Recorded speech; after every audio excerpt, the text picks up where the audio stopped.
Hello, my people. We don't boss. We don't land like Costa Rico. Wahala be like Basico. Good morning, good afternoon, good evening, depending on the place and the time when for the watch me today. Una welcome back to Ada Universe TV. I greet everybody in the house. Una know how they do here. If you never subscribe, hit the button where it says subscribe. If you don't already subscribe, I say God Almighty go bless you. Now well for me. My people, wahala be like Basico. Now sit down they look. Now we sit down they look. Oh. Now where we dey our own. Now news go just fly come. Bosa! We just see the news. We just see pick up. Bosa! We carry the news come land for our platform. Bosa! Now sit down look. They sit down look.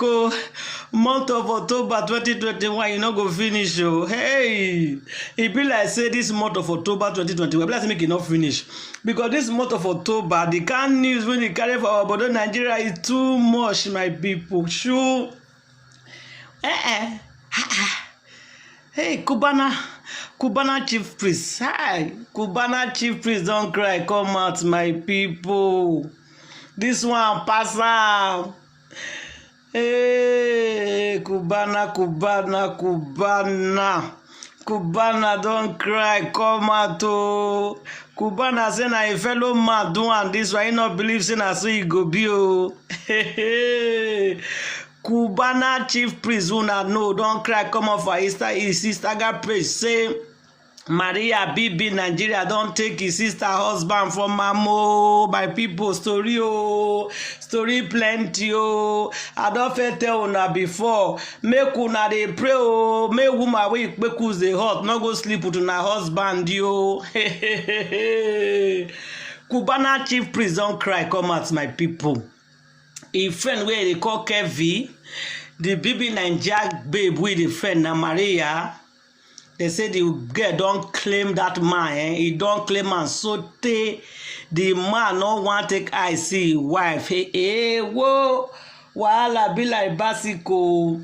So now there people come pick the matter. Come to say, you now you dey talk am.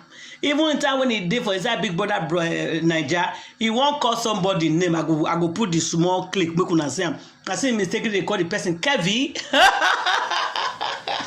He don't tell we don't defend that my wife with there as no code. But the way women they do, Maria, you'll be disgraced, sha. As you just see fine rich son, as you just see yeah. Now as you just fine rich, as you see yeah, person husband. They said, according to the information and the news where this guy cried to come out, he said this Maria owner is so. If they call this Kevi wife, which is a Cubana sister, they threaten them. My people, wonder shall never end. Now you collect somebody husband. Now you see the threaten the person. They say now so this girl, this shameless girl. So this Maria, so this Bibi Nigeria girl. They say now so you go come back, they go to flash in wristwatch, you go to flash car, you go to flash things, you go to flash bag. They do pepper them to Kevi wife. They laugh and say, see what your husband buy for me. Person when you get husband, what you gonna do? Now wow, God. Not let person get away because the hot carry our husband from us. So in Jesus' name, God forbid bad thing. My people, now then we die our own jejereje. Now this guy cry come and say me people come see what they happen. No, say me call off on our husband well because Maria Bibi Nigeria say see what she they do. Now to they collect people husband now she they do now. Now my people, what they call the happen we say this Kevin so. They say his wife they call because he the base for Dubai from Nigeria. He no pick him. Now the woman enter road begin to go Dubai. As the wife reach the apartment with her husband, they now knock. Who open door? They say na Maria open door. He wear your husband t-shirt. He wear the man t-shirt for us. Now the woman come first go us. Come to say no, enough is enough, that she cannot take this anymore. So now because of this Bibi Nigeria, this Maria of a girl, now make it husband not going to pick his phone again. And the one way they pay me for the matter, they say, now you take person husband. Now you see they call the person, they threaten that person. How come this country the apple? How not fit they get mind? How not they manage all this country what they do? Because it matter my people they tire me. The lady of Nad, they not just get shame, side chick for that matter. Come to wife. Wife cannot be anything. Una not think Kevin can't do. Kevin can't come out for social media, come out, can't send this Cubana message say, make it tell his sister, make his sister Sophie they spoil his name, make his sister not they spoil his name again. Say their marriage don't over since. He not concern this girl. According to the thing when you write and the write up, you can read them by yourself. He can't send message to this Cubana say his sister with him. Don't give him the voice later. They're not there again. This, that what those things we talk. Me no say na bush because that's what men they talk. If they don't get side chick, they decide to mind the side chick. If they won't tell people, they will say the marriage don't break since. So this Kevin, so an excuse they give all those things we write, give Cubana. So my people, now fake. Now what did they get to make it right? Now they right. If men carry new girl, they don't they work. Their head not they work again. Now what did they get to the men they do and they do? As for my information, make una just go sit down because that girl don't claim I don't claim her. Now see this Maria girl, you don't claim this Kevin. There's nothing anybody go do or talk about it.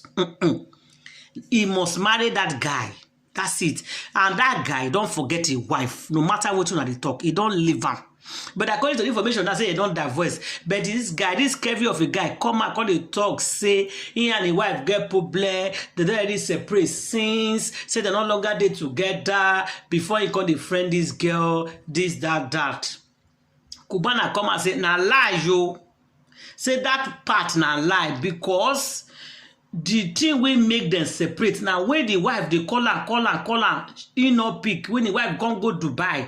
Now, there, he can meet this girl for a house with the t-shirt, this Maria of a girl. So, come meet her when you wear your husband t-shirt for your husband house, two of them day house. So, you don't already camp on my before house. So, why your wife going to call you? Not going to pick. Now, what did they do with that? So my people, make una dey pray. I see they talk am. If you know say you get husband and you love that man, keep on praying. Not stop to dey pray. If your husband jam all these girls with their kpekus dey hot, e don finish. So this BB Nigeria girl, so this Maria, so as this girl find it, we supposed to get your own man. It can't be say na your own fellow woman house na come scatter. But ladies, when I get mind, though, why una dey enjoy to dey break people home? All these single girls. Why be say na man when he get wife, una dey like to dey come. Make the wife, the man go drive the first wife, put una for house. They say ukpopo na yagbe yawo ayagbe yale. He said the king when they be the first wife, now they say they be the second wife.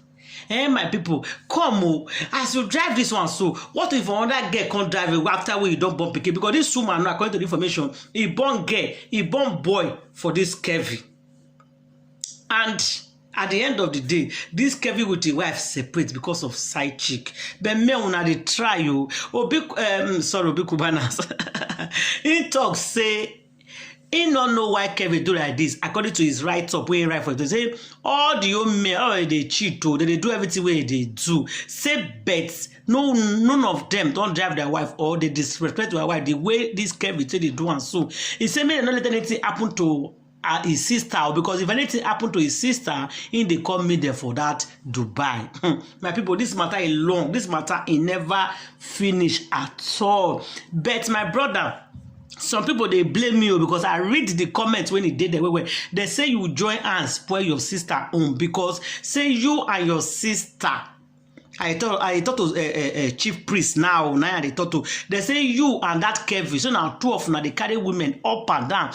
Where your Kevin they friend this girl, they say you know you they follow them, they go to buy all of them and they hang up and why your sister they house say you join scatter your sister home because you not quit tell your sister in time, because if you quit tell your sister in time, your sister will know what to do to stop the relationship before they go far. So this is why they cry out. So people say it don't late. Say you contributed. So you know, say your sister husband they carry a woman, and you not alert your sister. You not let your sister know, and you not stop the guy. Say man, you don't they go too far or take an easy. They say you not doing. So they say you contribute again. True. For this breakup with your sister and the husband breakup. How true is that? You know, say they do these things since, or all of them they carry the same women, but this one can't choke. Maria choke Kevin. My people, Maria BB Naija girl, he choke Kevin. He dey carry girl since. When he carry this away, they call Maria, so he drive his wife. So this away Kevin does say, and his wife don't fit there before. Now story, my people, now lie. This Kevin is shameless. This Maria is shameless. For Kevin to leave his wife and children, come they follow Maria, go sit down for Dubai. So they know they pick his wife phone is bad. Ladies, make una wise up. Homebreakers, you know good though. Make una leave people husband alone no. Single men fool that they find wife. Na no go follow one. Una any man una see say don't marry na that one una want. Why? Men go full ground. You go see men now. Plenty men full here now. They not see wife marry for here. They find wife. But any man una see say don't get wife. Now that one I go dey pursue. Now that one I want. Why una dey like scatter home these single ladies? Una like to dey break people home too much. It's very bad. Eh? Okay, see Maria now. This BB Naija girl. Just imagine. You know, see man hang up with the game. You can't break. Why not they enjoy breaking people's home? My people, the matter too long. I don't want to make it come too long. I also make I just give and I wait till the apple. This matter don't they go on since I can't sit down. They look come up and down. I don't read all of their message up and down. I don't read the Kevin own. Even that shameless girl Maria to BB Naija girl. I don't see her own. They even block her comment station as well. I see what she blog. I see what she talk before she blog. Kevin what she talk. His friend, his wife. In fact, I don't see all of that. I feel pity for that woman. All these things will happen. So and that woman I be victim. You see, it's not easy to lose person husband because of side chick. It's very painful. You know, say if your husband leave you because of woman, you go to blame yourself. You go to look yourself for mirror. Where did I go wrong? What did I do? I be not fine rich. I be my character. My sister, not kill yourself or not be your character. Now the man fault and the girl. Please, it's not you. Now what did the man choose to do? He jammed the girl when he passed her. And for my information, make a turn out. People go see not the work, they work. Some ladies, don't bother hand they waka. A girl will they rob the waka. Where marriage men go see that they go forget their wife. They could not forget all those things when they talk. So some ladies, they very, very desperate. They can go to any length to cash man. So any woman when they cry, they blame themselves, say why your husband leave you for side chick. Not be your fault, dear. There's nothing you can do to hold that man.